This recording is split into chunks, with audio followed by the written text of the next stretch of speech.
हे बघ रवी, वडिलकीच्या नाही तर मित्रत्वाच्या नात्याने मी तुला सांगतोय. काय म्हणलंस तू सकाळी सुनबाईला? तुझ्यासारख्या 56 भेटतील म्हणून?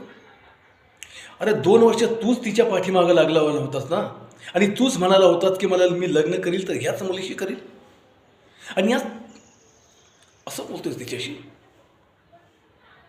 अरे ती पोरगी फक्त तुझ्या विश्वासावर आपलं सगळं सोडून ह्या घरामध्ये आलेली आहे आणि तिला अशी वागणूक देणार आहेस तू?